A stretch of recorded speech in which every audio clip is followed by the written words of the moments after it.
बिस्मिल्लाहिर्रहमानिर्रहीम, अस्सलाम वालेकुम वरहमतुल्लाहि वबरकातुहू। डियर स्टूडेंट्स, उम्मीद है आप सब खैरियत से होंगे। मैं हूं आपका केमिस्ट्री टीचर मोहम्मद आसिफ हुसैन और हम डिस्कस कर रहे हैं chapter number 9।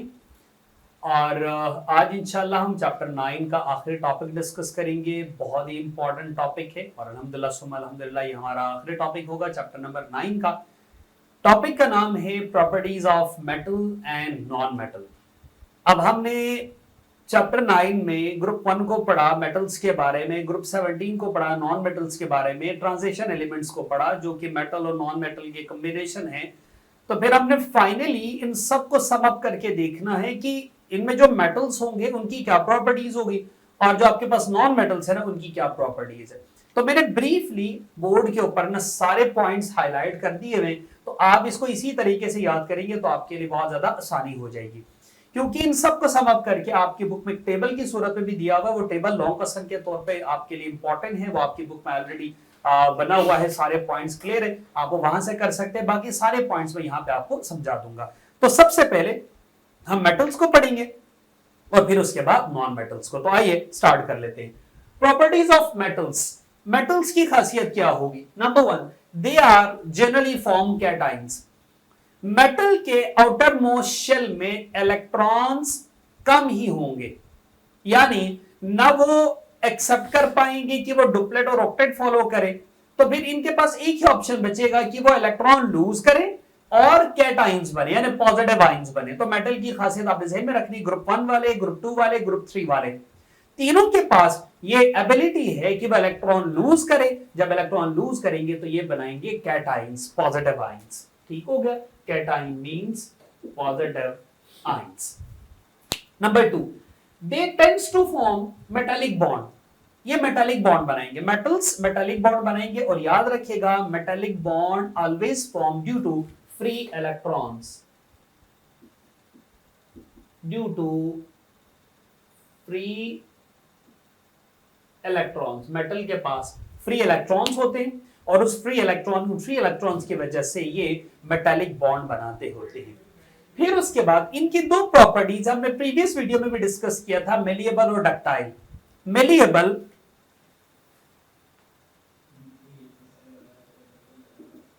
Converted into sheet, ductile converted into wire. कि जो मेलिएबिलिटी है ना, इसमें क्या होगा, आप मेटल के ऊपर ना टक टक टक टक ऐसे हैमर हथौड़ी मारते जाए ना तो वो ऐसे चिपटी हो जाएगी, शीट बन जाएगी, एक कन्वर्ट होगी शीट की सूरत अख्तियार कर जाएंगे। और दूसरी एबिलिटी है डक्टिलिटी, ये वायर की सूरत अख्तियार कर जाएंगे। आपके घरों में बिजली की जितनी तारें लगी हुई है ना वो डक्ट की सूरत में है, वायर है, और वो सबके साथ तार किसकी बनी हुई है? मेटल की बनी हुई है। उसके बाद ये जो फ्री इलेक्ट्रॉन्स है, यही वो फ्री इलेक्ट्रॉन्स है जिसकी वजह से इसमें से करंट भी पास होता है और हीट भी पास होती है।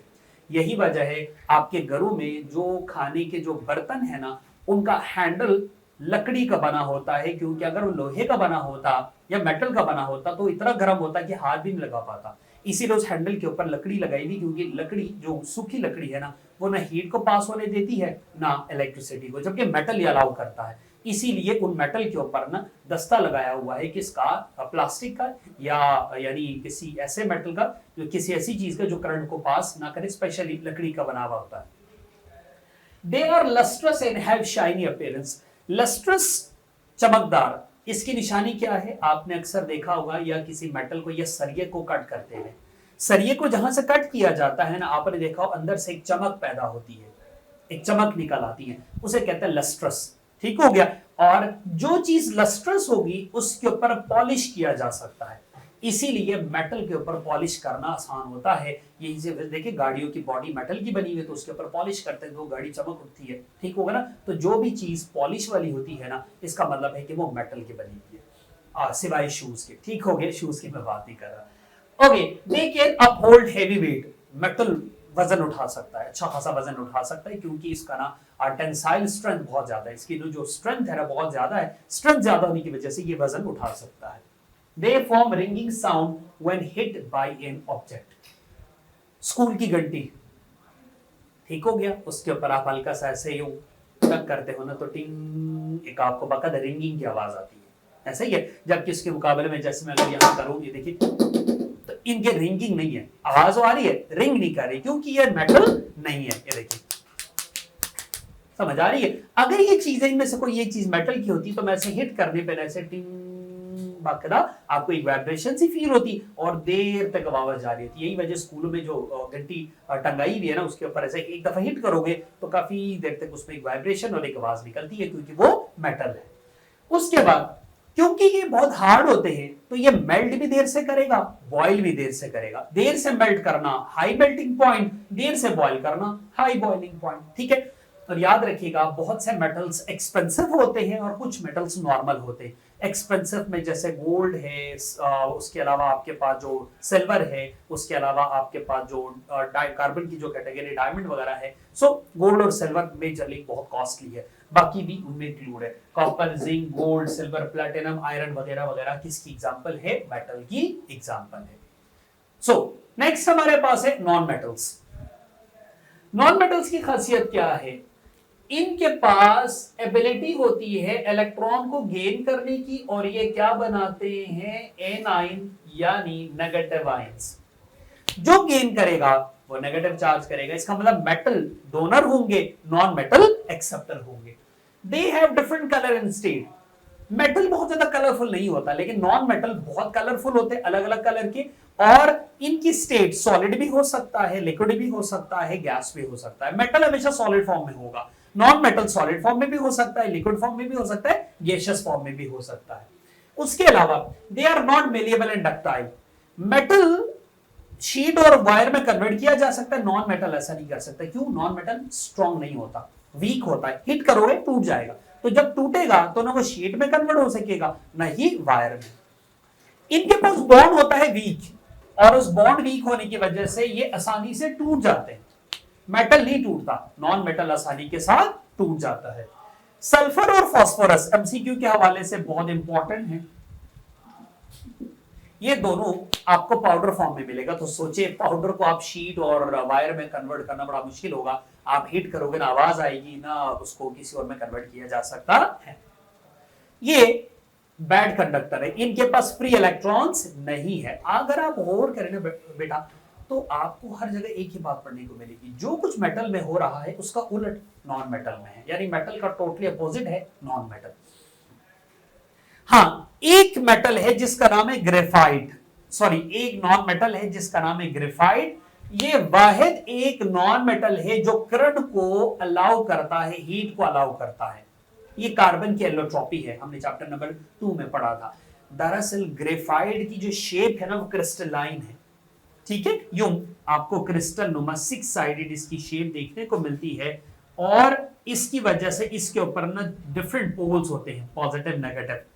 तो इस ग्रेफाइट की क्रिस्टलाइन शेप की वजह से ये अलाउ करेगा हीट को और करंट को कि वो पास करे। अदरवाइज कोई एक सिंगल नॉन मेटल भी इसके अलावा नहीं है जो कंडक्टर हो, हीट को पास करे, इलेक्ट्रिसिटी को पास करे। उसके बाद ये लस्ट्रस नहीं होते, यानी ये चमकदार नहीं है, इसीलिए उनके ऊपर पॉलिश भी नहीं किया जा सकता। नॉन मेटल की मैं बात कर रहा हूं, नॉन मेटल लस्ट्रस नहीं होगा और उनके ऊपर पॉलिश नहीं किया जा सकता। उसके अलावा एक एग्जांपल है सल्फर, इसका मेल्टिंग पॉइंट 115 डिग्री सेंटीग्रेड है, ठीक हो गया। और नॉन मेटल मेटल की निस्बत उनका मेल्टिंग पॉइंट, बॉइलिंग पॉइंट बहुत कम होता है। देखिए एग्जांपल में ऑक्सीजन है, गैसियस फॉर्म में है, नाइट्रोजन है, गैस है, क्लोरीन है, गैस है, सल्फर है, पाउडर फॉर्म में है, कार्बन है, गैस है, ब्रोमीन है, लिक्विड फॉर्म में है। और हाँ, आपकी बुक में बेटा एक बॉक्स बना हुआ है जिसमें लिखा हुआ है टोटल पीरियोडिक टेबल में मौजूद 118 एलिमेंट्स में से 75% मेटल्स है, बाकी 25% नॉन मेटल्स है, जिनमें गैसियस फॉर्म भी है, लिक्विड फॉर्म भी है, सॉलिड फॉर्म भी है। उसके अलावा एक है आपकी बुक में बॉक्स बना हुआ है, ये मेटल और नॉन मेटल के दरमियान डिफरेंस। ये पेज नंबर आपको मिलेगा 125 पे। इसको आप लोगों ने अपने तौर तैयार कर लेना है, सारी बातें मैंने आपको एक्सप्लेन कर दी है, लेकिन ये टेबल की सूरत में, ये टेबल लॉन्ग क्वेश्चन के तौर में आ सकता है। मैं लिख देता हूं, टेबल नंबर हमारे पास है जी 9.6 हम इसको कह सकते हैं, या टेबल पेज 125 ये लॉन्ग क्वेश्चन के तौर पे इंतहाई इंपॉर्टेंट है। ऑलरेडी आपके बुक में प्रॉपर हेडिंग के साथ सब कुछ लिखा हुआ है। यही बातें हैं जो टेबल की सूरत में गिवन है, तो मैंने कहा दोबारा अलग सा टेबल को एक्सप्लेन करने के बजाय आपको सारी बातें यहाँ लिख दी, आप उसको टेबल में अपने तौर टेबलेटेड फॉर्म में भी याद कर सकते होते हैं। ये था हमारा आज का आखिरी टॉपिक चैप्टर नंबर 9 का। अल्हम्दुलिल्लाह हमारा चैप्टर 9 कंप्लीट हो गया है। आप इसको अच्छे से पढ़ लीजिएगा, समझ लीजिएगा और अपना बहुत सा ख्याल रखिएगा। Thank you so much. Allah Hafiz.